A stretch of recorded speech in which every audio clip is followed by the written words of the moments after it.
Do you judge somebody by their physical appearances, by the way their body looks like? In case you do that, you could be making a terrible mistake. You won't get a true picture of someone through their body. You have to dig deeper. And I'll explain in the end of the video how you should do that.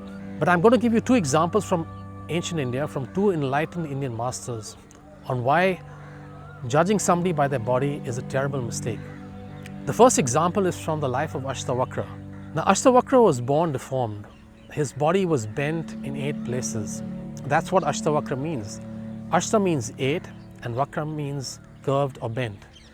And the legend behind this is that his father cursed him when he was still in his mother's womb. His father was a great Brahmin scholar and used to study a lot of scriptures. While Ashtavakra was still in his mother's womb, his father was reciting some scripture, and Ashtavakra called out to him saying, "Don't focus so much on scriptures, but instead focus on the wisdom that is within you." Now this enraged Ashtavakra's father and he cursed him. And when Ashtavakra was born, he was born bent in 8 places. Now by the age of 12, Ashtavakra was already enlightened. And at that age, there was a significant incident that took place. There was a great debate in Janak's court, King Janak's court, and a lot of scholars from all over the country were invited. One of them was Ashtavakra's father. Now Ashtavakra's father was a brilliant scholar and he defeated all the other scholars in the debate, except in the final round. In the final round, he started losing. Someone came to Ashtavakra and told him, "Your father is losing the debate." So Ashtavakra went to King Janak's court. When he entered, all the scholars looked at him and they started laughing because he looked so funny when he walked, because his body was curved and bent in 8 places. Ashtavakra laughed back. Now King Janak said to Ashtavakra, he says, "I know why the scholars are laughing, but I can't understand why you're laughing." Ashtavakra replied, "I came here to see a debate on truth by scholars. Instead, I find a group of shoemakers, cobblers debating truth." Now the court was stunned into silence. Here was a boy calling these upper caste Brahmins shoemakers and cobblers.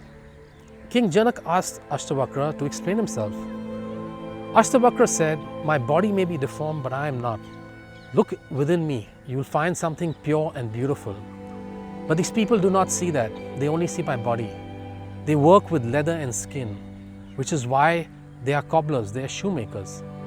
Now King Janak was extremely impressed with this reply, and the next day he sought out Ashtavakra. On meeting him, he fell to his feet and he asked him a few questions on how to reach enlightenment, how to reach fulfillment, how to attain to mukti.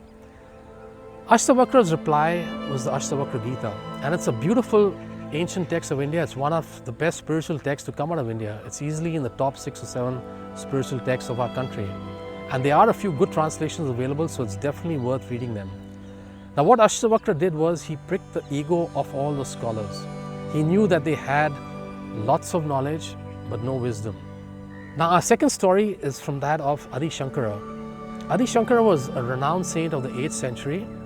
He spread the entire philosophy of non-dualism through the length and breadth of the country. It's said that he walked India the length and breadth twice, from north to south and east to west. And he did this walking in the 8th century where there were no vehicles. He's also known for having established the Badrinath temple, which is in present-day Uttarakhand. But he made a mistake in his life, a very critical mistake, where he forgot his own teaching. Once in the morning, when he was going to the temple, he saw a man of lower caste in his path. And in those days, it was considered inauspicious to meet somebody of lower caste on your way to the temple in the morning. So he asked that man, he says, "Can you please move?" And that man replied, "Who would you like to see moved, me or my body?" That man was an enlightened human being. And what he said struck Adi Shankara very deep. Adi Shankara stood dead in his tracks, and he never spoke. He turned around and walked away. He never spoke again for the rest of his life, and he retired to the Himalayas, and he left his body in Kedarnath and attained Mahasamadhi. Now the lesson from both these masters is, don't focus on the body, focus on what somebody is being. If you want to get a true picture of someone, see what they're being. Are they being kind? Are they being generous? Are they being considerate? Are they being compassionate? Are they being loving? Are they being happy? Or are they being angry? Are they being greedy? Are they being violent?